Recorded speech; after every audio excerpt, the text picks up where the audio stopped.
계속해서 주보를 참고하실 때 여러분 앞에 교회 소식 전하겠습니다. 우리 교회를 방문하신 모든 분들 주님의 이름으로 환영합니다. 등록 원하시는 분 말씀하시면 친절하게 도와드리도록 하겠습니다. 아울러 저희 교인 중에 아직도 여전히 온라인에서 예배드리신 분이 꽤 많으신데 이제는 함께 현장에 나오셔서 함께 교제하면서 또 현장에서 드린 예배의 은혜를 함께 경험했으면 합니다. 현장 예배 많이 참석하시기를 부탁드립니다. 내일부터 일주일 동안 가을 전교인 저녁 기도가 있습니다. 누가 왕인가 라는 주제를 가지고 우리 함께 말씀을 나누고 기도하려고 하는데요. 8시부터 8시 반까지 찬양하고 25분 동안 말씀을 나누고 8시 55분부터 9시 40분까지 기도하고 그 뒤에 가실 분은 이제 교회 차로 가셔도 되고 10시까지 더 하길 원하시는 분은 중간에 찬양 한 번 더 하고 10시까지 제가 그렇게 인도하려고 합니다. 여러분들 기도도 깊게 오래 기도하다 보면 더 깊이 들어갈 수 있게 되는데 이번에 한번 마음을 먹고 일주일 동안 내가 기도를 좀 오랫동안 해봐야겠다 하는 마음으로 하나님 앞에 나올 수 있기를 바랍니다. 계속해서 여러분 앞에 누가 왕인가라는 이 출석표를 붙일 수 있는 곳에 본인의 기도 제목까지 쓸 수 있으니까 기도 제목을 가지고 와서 매일매일 하나님 앞에 그렇게 기도하면 되겠습니다. 그리고 저녁은 어렵고 내가 새벽에 해야 되는데 어렵다 그런 분들은 영상에 올려놓으시면 저녁 기도 영상을 가지고 또 새벽에 잠깐 말씀을 들으시면 또 큰 도움이 될 거라 생각합니다. 네. 그리고 다음 주에는 세례 입교 및 성찬식이 있습니다. 잘 참고해 주시길 부탁드리고요. 오늘 이번 주는 오이코스 모임 주간입니다. 오이코스별로 정한 시간에 꼭 모이셔서 서로를 위해 기도 제목을 나누고 서로를 위해 기도해 주는 시간을 가져셔야 합니다. 이게 빠지면 그냥 교회 밖에 모임과 별 차이가 없습니다. 하반기 오이코스 사랑데이가 10월 6일 주간에 있습니다. 오이코스별로 밖에 나가서 함께 식사하고 교제하는 시간인데요. 인증샷은 나중에 교구 목사님에게 보내주시면 되고 일단 신청 인원을 교구 목사님에게 또 교회 이야기해 주시면 지원해 드리도록 하겠습니다. 영화부 부모 기도 모임이 9월 28일 오전 10시에 있습니다. 여기 써 있는 거는 교사 모임이 8시 40분이고 10시에 부모 모임이 있으니 기억해 주시길 부탁드립니다. 수험생과 취업 준비생을 위해서 기도해 주신 거 감사합니다. 계속해서 기도해 주시고 카페 아시르 안내 드립니다. 그동안은 2시 반까지 영업을 하고 3시까지 청소하고 문을 닫았었는데 주일에 더 많은 분들이 그 자리에 교제할 수 있도록 2시 반까지는 동일하게 영업을 하고요. 5시까지 그 자리에 편안하게 계셔서 교제하시면 됩니다. 청소는 화요일로 옮겼기 때문에 그래서 여러분들 그 일정을 파악하시고 또 아쉐르에서 계속해서 교제를 나누시면 되겠습니다. 교우 소식입니다. 진현진 성도님, 공인선 집사님의 가정에 하나님 귀한 딸을 선물로 주셨습니다. 믿음으로 잘 양육할 수 있도록 기도해 주시기를 부탁드립니다. 네, 더 자세한 광고는 주보를 참고해 주시고 우리 함께 기도하고 하나님 말씀 나누겠습니다. 거룩하신 아버지 하나님, 오늘 노래를 주님 전에 불러주시고 함께 예배할 수 있는 은혜 주신 것 진심으로 감사를 드립니다.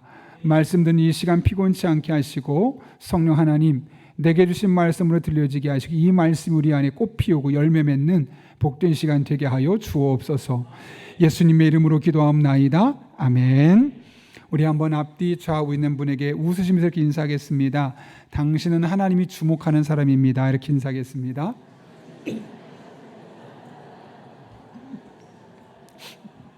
뭔가 좀 섭섭하죠? 한 번 더 하겠습니다. 저도요. 이렇게 하겠습니다. 예. 제가 예전에 아내랑 연애할 때 한마디를 듣고 충격을 받았던 적이 있습니다. 갑자기 저를 보더니 오빠는 착한 병에 걸렸어 라고 얘기를 하더라고요. 그 당시에 이제 아내를 많이 배려하고 저한테 뭐 먹고 싶어 그러면 그때 말하면 너는 뭐 먹고 싶은데 이렇게 물어봤었거든요. 그러니까 이 착한 병에 걸렸다는 거예요. 저에게는 사실 그게 큰 충격이었어요. 처음 듣는 말이기도 했고 내가 그동안 아내를 위해 배려했던 모든 것을 착한 병이라는 한마디로 다 뭉개버린 듯한 느낌이 들었기 때문이죠. 그런데 사실 아내는 이런 부분이 좀 바뀌면 더 관계가 좋아지겠다라는 마음에 그런 말을 했던 겁니다. 나중에 찾아보니까 착한 병은 학문적으로는 착한 사람 증후군으로 불립니다. 어떤 거냐면 다른 사람에게 늘 긍정적인 평가만 듣기를 원하고, 또 다른 사람의 관심을 끌기를 원하고, 다른 사람한테 당신은 좋은 사람이야 라는 말을 듣기를 원하다 보니까 자신의 감정은 눌러놓는 겁니다. 그리고 무조건 남들에게 맞추려고만 하는 경향을 갖을 때 이를 일컬어 착한 사람 증후군이라고 합니다. 착한 사람 증후군을 앓고 있는 이런 증상 있는 사람의 특징은 뭐냐면 평상시에 항상 밝아요. 그리고 늘 누군가를 배려하고 상대방 중심으로 해석합니다. 그런데 이들의 특징 의 또 하나는 늘 타인의 평가에 민감하고 지나치게 예민하게 반응하고, 혹시라도 내 마음에 조금이라도 불편한 감정, 부정적인 감정이 생기면 이건 죄악이야, 난 나쁜 짓을 했어 하면 스스로를 괴롭히는 그런 일들을 하게 된다는 거죠. 그래서 이 착한 사람 증후군이 계속 악화가 되면 의존성 성격 장애, 그러니까 스스로가 결정을 못 내리고 모든 걸 누군가 결정을 내려줘야지만 그 일을 해낼 수 있는 사람이 되어버리기 때문에 결국에는 잘 될 것처럼 보이지만 더 많은, 더 큰 갈등들을 일으킬 수밖에 없다는 거죠. 문제는 이런 착한 사람 증후군이 가장 많이 나타나는 곳이 어딜까요? 바로 교회입니다. 왜 그럴까요, 여러분? 교회는 한 단계 더 높은 수준, 도덕적인 수준, 또 한 단계 더 높은 영적인 수준을 요구하는 곳입니다. 그러니까 조금이라도 싫은 소리, 잘못했다는 소리를 듣는 것이 아니라 괜찮은 사람이야, 좋은 사람이야, 이런 말을 계속 들으려 하는 그런 성향들이 우리에게 생기는 겁니다. 문제는 자꾸 그런 소리만 들으려 하다 보니 어떤 일이 생기냐면 내 안에 영적인 부담감이 생겨요. 그리고 다른 사람한테 잘 보여야 된다는 생각 때문에 스스로의 모든 감정을 억압하고 짓누르다 보니까 나도 모르게 그 안에 화가 생기고 분이 생겨요. 그래서 평상시엔 괜찮은데 어느 순간 팡 터지게 되면 교회 안에 문제가 생기게 되고 결국 교회를 떠나게 되고 신앙의 상처를 받는 일들이 일어날 수밖에 없는 것이죠. 최근에 한 목사님이 하나님의 마음에 드는 사람이란 제목의 글을 올렸어요. 저도 늘 최근에 고민했던 주제였기 때문에 흥미롭게 글을 읽었는데 이런 내용입니다. 그 목사님이 지금까지 살아오시면서 부모님과 선생님, 또 가족들과 친구들, 또 목회자가 되고 나서는 성도들에게 좋은 사람, 또 그들의 마음에 드는 사람이 되려고 많이 노력했다는 거예요. 너는 참 기특하다, 착하다, 잘하고 있다, 그런 말 듣고 또 성도들에게는 역시 우리 목사님은 최고라고, 대단하시다고, 놀랍다고 막 이렇게 인정받고 사람들의 마음에 들려고 정말 부단히 노력했다는 거죠. 그런데 언제나 만족감은 없었고 점점 그런 것들이 스트레스로만 자기에게 쌓여오더라는 거죠. 그래서 이런 생각이 들더래요. 아니, 사람의 마음에 드는 것도 이렇게 힘들다면 하나님의 마음에 드는 것은 불가능할 수도 있겠구나, 이럴 정도로 마음에 좌절감이 오더라는 거죠. 그런데 어느 날 고린도전서 1장 27절부터 29절까지 말씀을 읽다가 사람 마음에 드는 것은 정말 힘든 일이지만 하나님의 마음에 드는 일은 그렇게 힘든 일은 아니었구나, 아니 힘든 정도가 아니라 너무너무 쉬운 것이었구나 라는 것을 깨닫게 되었습니다. 그 고린도전서 1장 27절부터 29절까지 말씀이 이런 말씀이죠. 하나님께서는 지혜 있는 자들을 부끄럽게 하시려고 세상의 어리석은 것들을 택하셨으며 강한 것들을 부끄럽게 하시려고 세상의 약한 것들을 택하셨습니다. 하나님께서는 세상에서 비천한 것들과 멸시받는 것들을 택하셨으니 곧 잘났다고 하는 것들을 없애시려고 아무것도 아닌 것들을 택하셨습니다. 이리하여 아무도 하나님 앞에서는 자랑하지 못하게 하시려는 것입니다. 하나님 마음에 들려면 어떤 사람이 되어야 할까? 일반적인 생각에는 머리가 좋아야 하고 또 인물도 뛰어나야 하고 탁월한 실력과 재능을 갖춘 사람이 되어야 되고 가정 환경도 좋고 가진 재주도 많아야 되고 성격은 천사처럼 되면 그런 사람은 하나님 마음에 들겠지라고 생각하지만 그렇지 않다는 거예요. 오히려 약하고 어리석고 비천하고 내세울 것이 아무것도 없는 사람이 되어도 하나님은 그런 사람을 택하신다라는 말씀을 통해서 이런 조건이 하나님의 마음에 드는 조건은 아니라는 거죠. 하나님은 우리를 있는 그대로 택하시고 들어 쓰시는 분이심을 분명하게 말씀하고 있는 겁니다. 이 세상이 바라보는 기준과 하나님 바라보는 기준이 너무나 달라요. 그렇다면 여러분 누구나 하나님 마음에 들 수 있는 것이고, 하나님 마음에 든다는 것은 그렇게 어려운 일이 아니라 하나님 앞에 나의 있는 그대로의 모습 다가서는 것이 훨씬 더 중요한 것이죠. 바라기는 우리 남은 한평생이 하나님 마음에 드는 사람으로 살아갈 수 있기를 예수님 이름으로 축원합니다.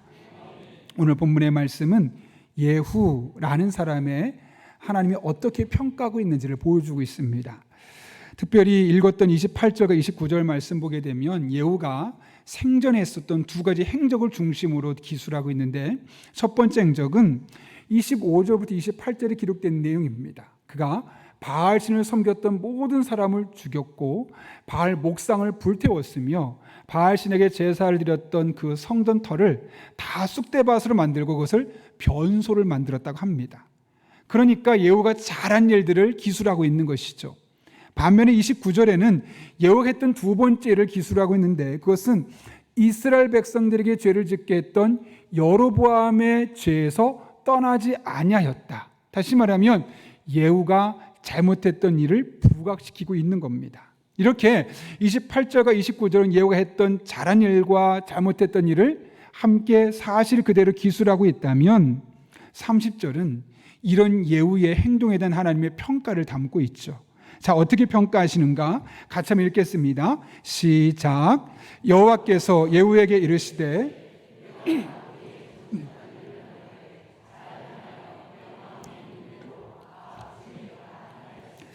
내 자손이 이스라엘 왕위를 이어 4대를 지내리라 하시니라. 아멘. 여러분 30절 말씀 보면 예후에 대한 하나님의 평가는 어떻습니까?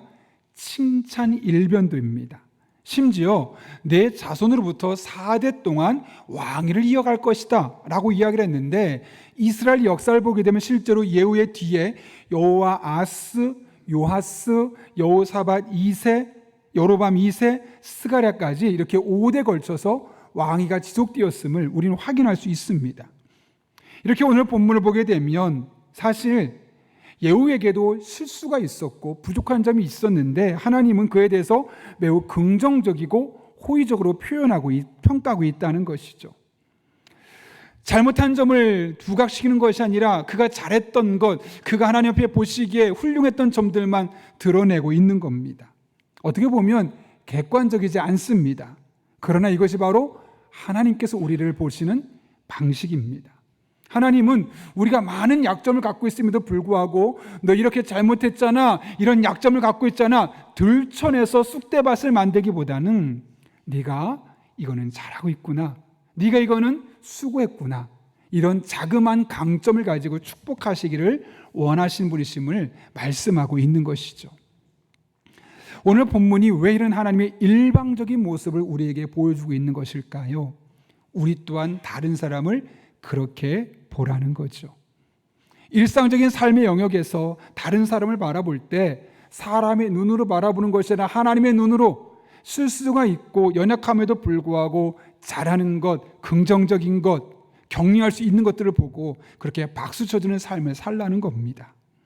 그 사람이 연약함 대신에 부단히 노력하는 모습을 보고 단점보다는 하나님께서 그 사람이 허락하신 장점을 위주로 보며 현재 넘어져 있고 지쳐 있고 무기력한 모습을 보기보다는 장차 일어나서 힘있게 살아갈 모습을 기대하며 박수 쳐주고 용기를 줄 수 있는 그런 삶을 살아가라는 것이죠. 이것이 바로 하나님의 인간론입니다.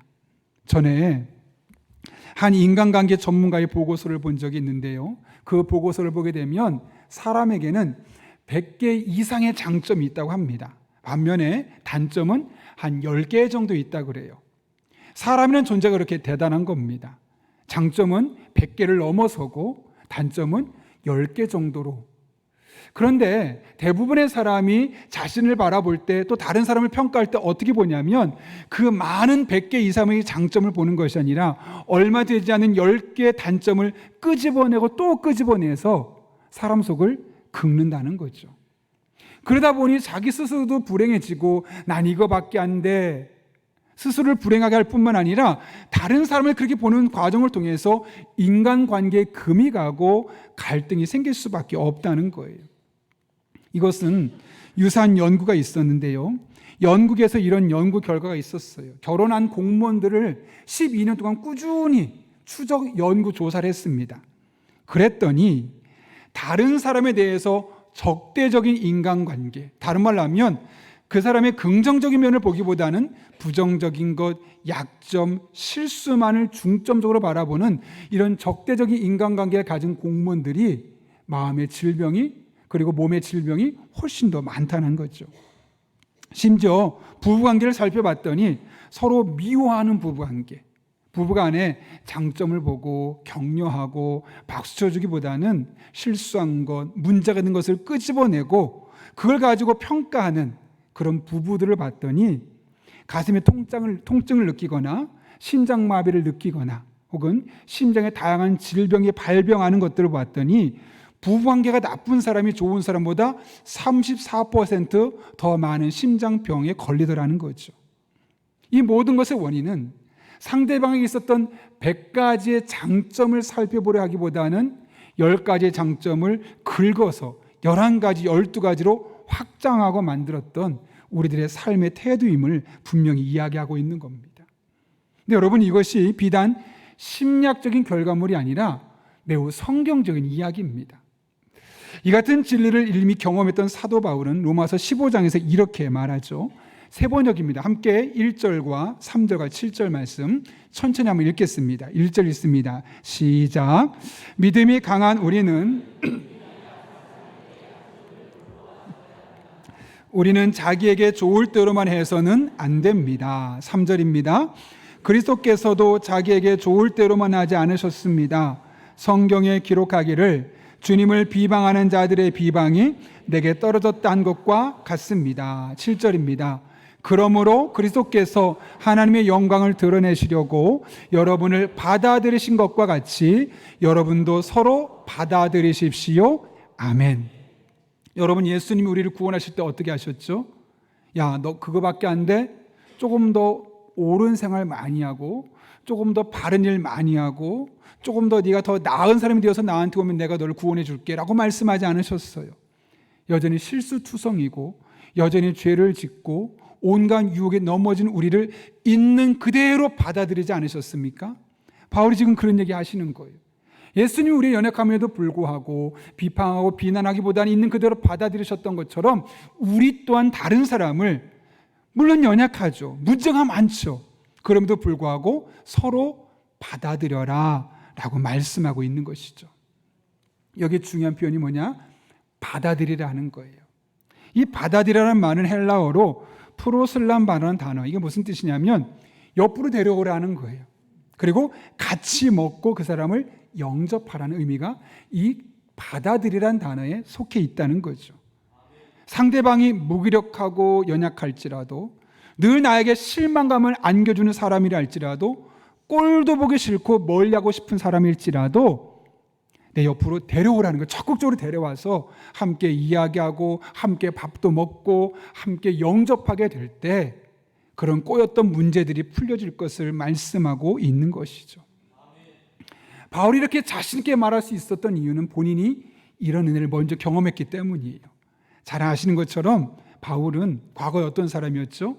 예수 믿는 사람을 잡아다가 죽이고 감옥에 가두게 하는 약간 비밀 경사 같은 사람이었거든요.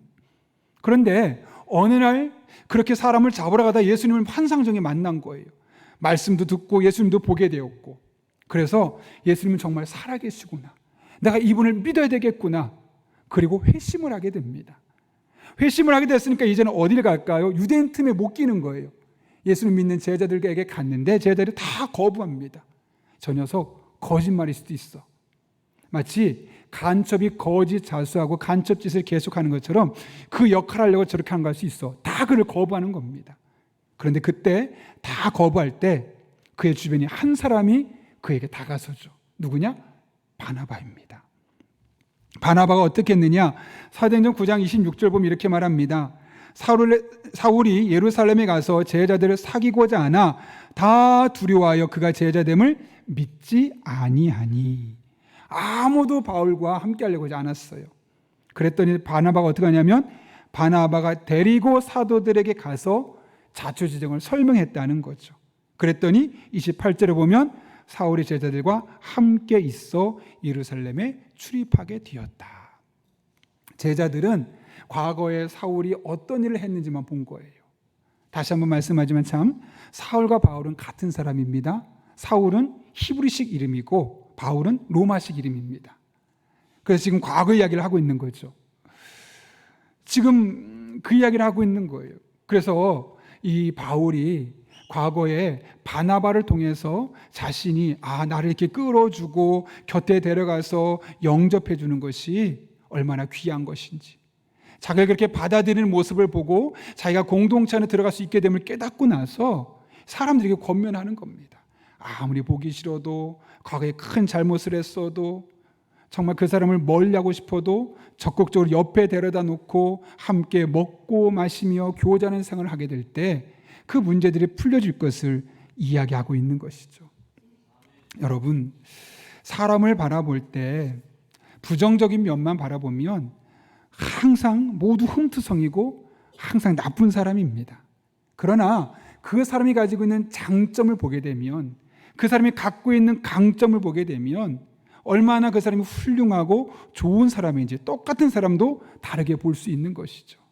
하나님은 예후를 보시면서 예후가 무엇을 잘못했고 다 끄집어내서 넌 이거밖에 안 돼 라고 말씀하지 않고, 그래 네가 부족한데 연약한데 이건 잘했구나, 이건 칭찬할 만하구나, 이 부분으로 내가 너의 가정을 축복할게 라고 말씀하지 않으셨습니까? 우리 또한 그런 영적인 관점을 가져야 되겠습니다. 하나님께서 그렇게 보셨다면 우리도 주변을 보면서 그 사람의 연약함과 부족함을 끄집어내어서 밝히 드러내어서 사람들에게 소문낼 것이 아니라 그 사람이 갖고 있는 장점을, 강점을, 변화된 모습을 강조하는 믿음의 눈으로 바라볼 수 있기를 바랍니다. 그럴 때 깨어진 관계는 회복되게 될 것이고, 그럴 때 우리 한 사람 한 사람 하나님 앞에 공동체가 회복되는 것을 경험하게 될 것입니다. 그런 은혜가 저와 여러분의 삶 가운데 경험될 수 있기를 예수님의 이름으로 축원합니다. 하나님께서 예후의 잘했던 행동만을 보시면서 그의 가문을 축복하셨죠. 만약 여러분이 예후였다면 그런 이야기를 듣고 어떻게 행동했을까요? 하나님 감사합니다, 더 열심히 노력하겠습니다, 그렇게 살지 않을까요? 이것이 보통 사람들에게 상식적인 반응일 겁니다. 그런데 오늘 예후는 어떻게 했습니까? 31절 말씀 같이 읽어볼까요? 시작. 그러나 예후가 전심으로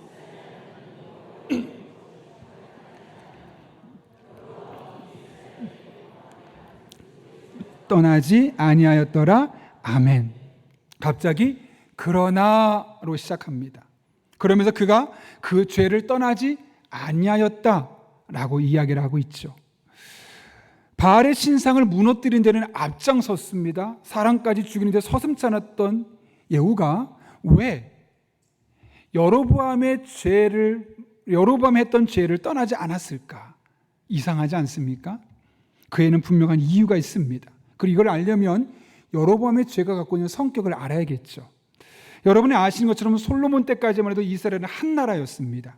그런데 그의 신하였던 여로보암이 반역을 하게 되고 북이스라엘과 남유다로 나뉘게 되어서 남유다는 솔로몬의 아들이었던 르호보암이 통치하고, 파란색으로 나오는 북이스라엘은 그의 신하였던 여로보암이 통치하는 겁니다. 그렇게 나라가 둘로 나뉘게 되죠. 문제는 하나님께 예배했던 성전이 어디에 있었을까요? 남유다, 예루살렘이니까 남유다에 있었겠죠. 그러니까 북이스라엘로 갔었던, 나뉘었던 사람들이 예배드리러 어디로 가냐면 자꾸 남유다로 내려가는 거예요. 북이스라엘의 왕이었던 여로보암이 자꾸 자기 백성들이 남유다에 내려가니까 마음이 편할까요? 불편할까요? 걱정이 되는 거예요. 거기 가서 영향을 받고 세뇌가 되어서 혹시 반역을 일으키면 어떻게 되나, 그런 큰 걱정에 이들이 내려가지 못하도록 해야겠다. 그래서 어떤 결정을 내리냐면, 보시면 예루살렘 별표 바로 위에 벳엘이라는 곳이 있어요. 그곳에 송아지 머리에 신상을 세워요. 그리고 이것이 바로 하나님이다. 그러니 앞으로 예루살렘까지 내려갈 필요 없이 이 벳엘에서 이 신상에게 절하면 하나님께 예배한 것이다 라는 말도 안 되는 일을 해버린 겁니다. 쉽게 말하면 자신의 정권을 유지하기 위해서, 정치적인 목적을 위해서 가짜 하나님을 만들어 버린 사건이 바로 여로보암이 이스라엘 백성들에게 죄를 범하게 한 사건이라는 것이죠. 이렇게 여로보암의 행동은 하나님 보시기에 매우 악했습니다. 자신의 정치적인 이득을 위해서 하나님을 이용했기 때문이죠. 그런데 그것이 여로보암뿐만 아니라 그 다음 왕도 계속해서 다른 것은 변혁을 시키고 다른 개혁을 했지만 이상하게 이 일만은 하지 않았어요. 예후도 이 일이 잘못됐다는 사실을 알았어요. 그래서 얼마 전에 바알 신을 섬기는 모든 신상을 다 없앴지 않았습니까? 그럼 동일하게 이 송아지 신상도 없애고 해야 되는데 전혀 그러지 않은 이유는 무엇 때문일까요? 여로보암에게도 이 정치적인 이득을 놓치고 싶지 않았던 거예요. 그냥 놔두면, 눈 한번 딱 감으면 내가 정권이 흔들리지 않을 텐데 만약 이걸 없애버린다면 이 사람들이 다시 밑으로 내려가게 될 것이고 문제가 생기지 않을까라는 마음에 이 정치적인 이득을 위해서 신앙에 타협을 해버린 겁니다. 그런데 그렇게 했던 궁극적인 이유는 무엇 때문일까요? 좀 전까지만 해도 바알 신성을 무너뜨렸던 그가 왜 갑자기 이렇게 다른 일을 하게 되는 걸까요? 그 근본적인 이유가 31절에 이렇게 기록되어 있습니다. 같이 한번 앞부분 읽겠습니다. 시작. 그러나 예후가 전심으로, 아멘. 무슨 말일까요? 하나님의 말씀을 지키지 않았기 때문이다. 다시 말하면 말씀으로 그 사실을 비춰보고 해석하지 않았기 때문이다 라고 이야기하는 거죠. 오해하지 마십시오. 예후가 전혀 하나님 말씀대로 살지 않았다는 게 아닙니다. 그도 은혜 받을 때는, 또 마음에 찔림이 있고 감동했을 때는 말씀대로 살았어요.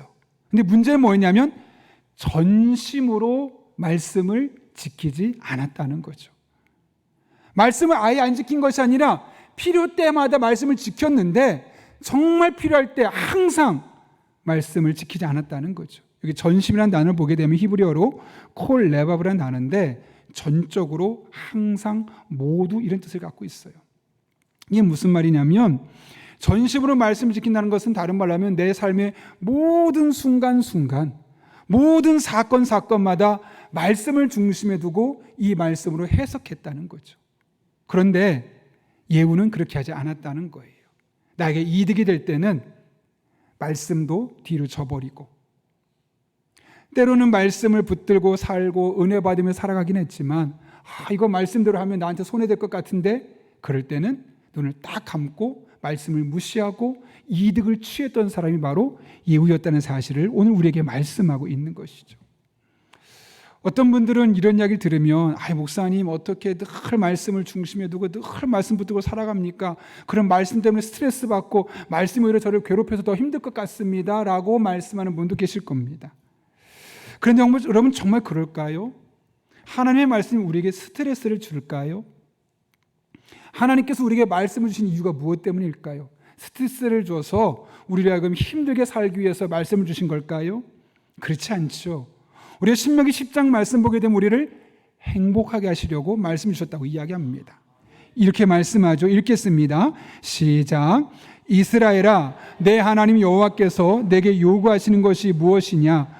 곧 내 하나님 여호와를 경외하며 그의 모든 도를 행하고 그를 사랑하며 마음을 다하고 뜻을 다하여 내 하나님 여호와를 섬기고 내가 오늘 내 행복을 위하여 내게 명하는 여호와의 명령과 규례를 지킬 것이 아니냐? 아멘.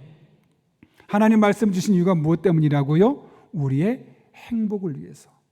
그럼 언제 하나님 말씀을 행복할 수 있느냐? 전심으로 모든 상황 속에 하나님 말씀을 붙들고 그 말씀을 중심으로 살아가게 될 때 다른 곳에서 경험할 수 있는 진짜 행복을 경험할 수 있다는 거예요. 더 많은 돈을 벌어서 행복한 것이 아니라, 더 높은 자리로 승진해서 행복한 것이 아니라, 내가 원하는 욕망을 이뤘기 때문에 행복한 것이 아니라, 말씀을 지킬 때 그 말씀으로 말미암아 주는 은혜로 말미암아 때로는 더 많은 돈을 벌지 못하고 더 높은 자리를 승진하지 못하고 내 욕망을 헌시작처럼 내팽개치는 상황이 된다 할지라도 그 말씀 때문에 진짜 행복을 경험할 수 있다고 말씀하고 있는 것이죠. 저는 저와 여러분의 삶에 하나님의 말씀을 전심으로 붙들고 살아갈 때 날마다 이런 은혜가 경험될 수 있기를 예수님의 이름으로 축원합니다. 흥미로운 통계가 하나 있어요. 미국의 성서 공회가 있어요. 우리나라는 대한 성서 공회라고 있거든요. 그런데 미국에도 미국 성서 공회가 있습니다. 성경책을 펴내는 곳이죠. 그 성서 공회에서 3,300명을 대상으로 설문조사를 했더니 어떤 결과가 나왔냐면 성경 말씀에 몰입하면 몰입할수록, 몰입이 뭐냐면 계속 그 말씀을 생각하고 그 말씀이 나의 삶에 나타나는 것을 일컬어 우리는 몰입이라고 그러죠. 성경 말씀에 날마다 몰입하면 몰입할수록 더 많은 희망을 보게 되고 더 많은 치유를 경험하더라는 거죠. 그러면서 이거를 연구했던 플레이크라는 사람이 이렇게 말했어요. 성경에 관심 있는 사람들은 평균적인 수준의 스트레스를 가진 반면 평균을 웃도는 희망을 갖고 있다. 이게 무슨 말일까요? 스트레스가 없다는 게 아니에요. 스트레스는 누구나 가질 수 있지만 성경에 관심을 갖고 성경 말씀에 몰입하고 그 말씀에 집중해서 하루를 살아가려는 사람들에게는 어떤 일이냐면 그 평균적인 스트레스보다 훨씬 높은 희망을 꿈꾸게 된다는 거죠. 그래서 이렇게 말합니다. 하나님의 말씀의 임재를 통해 우리는 같은 상황 속에서 다르게 살 수 있다. 있는 방법이 있다. 말씀은 진정 변화시키는 힘이 있다. 교회의 일원이라고 해서 고난이 사라지지 않지만 미국인들은 성경에 뿌리를 두고 있을 때 더욱 잘 용서하고 정신적인 충격이나 스트레스에 잘 대처한다는 사실이 드러났다. 하나님 말씀을 계속 묵상하고 내 삶의 중심에 두고 성경 말씀을 몰입해서 더 많은 시간을 말씀과 함께 하려는 사람일수록 남들을 더욱더 잘 용납하는 그런 용서의 태도를 보여줄 뿐만 아니라 큰 정신적인 스트레스와 충격을 받아도 그것을 너끈히 이겨낼 뿐만 아니라 스트레스를 잘 대처할 수 있는 그런 영적인 힘을 가지게 되더라는 것이죠. 이것이 다른 것이 아니라 바로 하나님의 말씀에 몰입해서 더 많은 시간을 말씀과 함께 버타면서 사람들이 누릴 수 있는 영적인 은혜라는 겁니다. 헨리 블랙가비가 쓴 하나님을 경험하는 삶이란 책을 보게 되면 12장에 이런 제목이 있어요. 하나님은 성경을 통해 말씀하신다. 그러면서 클라우드라는 사람을 인용하는데 어느 날 마음이 너무 불편한 거예요. 원인도 모르겠고 이유도 모르겠고 그냥 뭔가 찜찜한 일상을 계속 살아가고 있는데 그러던 중에 하루는 매일 성경 분량을 따라서 읽어가던 중에 시편 37편을 읽게 됐어요. 사실 시편 37편은 처음 읽는 것이 아니라 여러 번 읽었던 말씀이거든요. 그런데 그날따라 시편 37편 21절 그 많은 구절 중에 21절이 계속 눈에 들어오는 거죠. 어떤 부분이냐면 악인은 꾸고 갚지 아니하나. 악인은 꾸고 나서 갚지 않는다는 거죠. 이 말씀이 계속 눈에 들어와서 왜 그럴까? 도대체 이 말씀이 자꾸 내 눈에 들어올까? 반복해서 읽었습니다. 문득 내가 예전에 어머니 아버지에게 다음 달에 월급이 들어오면 제가 꼭 갚을게요 라고 말하고 $500를 빌렸다는 사실이 생각이 난 거예요. 그 순간 하나님이 이 말씀을 통해 나로 하여금 이것을 깨닫게 하시려고 이 21절에 계속 주목하게 하셨구나 라는 걸 알게 되는 거죠. 그래서 그 자리에서 하나님 앞에 하나님 죄송합니다. 제가 악인처럼 부모님께 꾸고 갚겠다고 말하고 갚지 않았군요. 하나님께 회개하고 부모님께 곧바로 수표를 써서 그 돈을 갚았다는 거예요. 그날 놀란 일이 일어나요. 원인도 알 수 없고 왜 그럴까? 마음에 찜찜한 그 불편했던 그 일들이 그 마음이 이 일이 해결되고 나서부터 아무 일도 없었던 것처럼 깨끗이 사라져 버렸다는 거죠. 영적으로 완전히 자유로워졌고 마음의 평안함을 누릴 수 있었다는 거예요. 이게 무슨 말일까요, 여러분? 하나님의 말씀을 몰입하고 그 말씀을 계속 읽어가면서 생각하는 과정을 통해 내가 어떤 삶을 잘못하고 있었는지 하나님 깨닫게 하셨고 그 행동이 바뀌니까 나도 모르게 나를 찜찜하게 만들었던 내 안을 불편하게 만들었던 일들이 자연스럽게 해결되는 은혜를 경험할 수 있게 하셨다는 거죠. 이것이 바로 하나님의 말씀을 붙들고 살아갈 때 우리 안에 주어지는 은혜입니다. 가끔 은혜가 될 때마다, 감동이 있을 때마다, 찔릴 때마다 예후처럼 그렇게 하나님의 말씀을 붙드는 것이 아니라 전심으로 매일매일 항상 모든 상황, 모든 순간에 하나님의 말씀을 적용하고 그 말씀을 붙들고 살고 그 말씀을 기준으로 결정하려고 할 때, 그렇게 하나님의 말씀에 몰입하는 사람들에게 이런 놀라운 하나님의 은혜가 부어질 것을 말씀하고 있는 것이죠. 만약 예후가 그랬다면 그는 아마 경제적인 이득, 정치적인 이득 앞에 신앙을 포기하는, 타협을 하지 않았을 것입니다. 그런 의미에서 우리가 하나님의 말씀에 몰입한다는 것은 우리의 신앙을 지켜주고 우리 영혼을 지켜주는 예방주사와도 같은 것이죠. 여러분, 하나님의 말씀은 우리를 하나님 안에 머물게 하고 우리를 전혀 다른 은혜를 경험하게 만드십니다. 시편 19편에서 다윗이 고백했던 것처럼 하나님의 말씀은 우리에게 생기를 복돋아주고, 하나님의 말씀은 우리에게, 이 어리석은 우리에게 지혜를 부어주시고 우리의 마음속에 세상에 줄 수 없는 영적인 만족과 기쁨을 더해 주십니다. 무엇보다 그 말씀으로 경고를 받아 지키면, 그 말씀에 몰입해서 하루 중에 더 많은 시간을 말씀을 붙들고 살려고 노력하면 푸짐한 상을 주실 것이라고 분명하게 말씀하고 있습니다. 여러분, 하나님의 말씀은 가끔 은혜가 될 때마다, 마음의 감동이 있을 때마다, 찔릴 때마다, 그런 때만 읽고 내가 살아가는 것이 아니라 매일매일 전심으로 모든 상황 속에 항상 삶의 기준으로 삼고 살아가야 합니다. 그럴 때 그 말씀이 우리에게 힘이 되고 능력이 되고 지혜가 되고 기쁨이라는 은혜로 열매 맺게 되는 것이죠. 바라기는 저도 여러분도 더 많은 시간을 하나님의 말씀에 몰입하고 그 말씀으로 말미암은 하나님의 은혜를 경험하는 그런 복된 분들 될 수 있기를 예수님의 이름으로 축원합니다. 함께 기도하겠습니다. 기도하실 때 1분 정도입니다.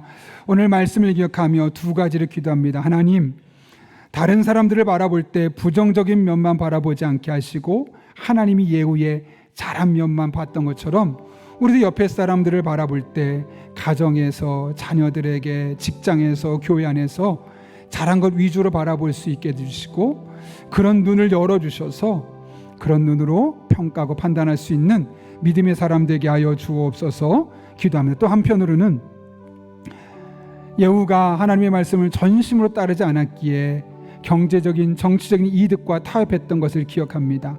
우리가 늘 하나님의 말씀을 전심으로 따라가서 더 많은 시간을 하나님의 말씀에 몰입하게 도와주시고, 그럴 때 그 말씀이 우리에게 생기를 복돋아주고 지혜를 주고 마음의 기쁨을 안겨주고 푸짐한 상을 주시는 하나님의 능력의 말씀으로 경험될 수 있게 달라고, 이 시간 이 두 가지 기도 제목 가지고 1분 정도입니다.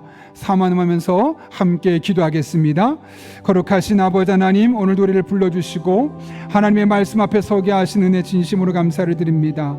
부정적인 면만 바라보면 성투성이고 나쁜 사람들만 가득 찬 세상이지만 하나님께서 예후가 잘했던 점, 긍정적인 면만을 바라보고 그를 축복하셨던 것처럼 우리 또한 그렇게 다른 사람을 바라보는 일주일이 되게 하여 주옵소서.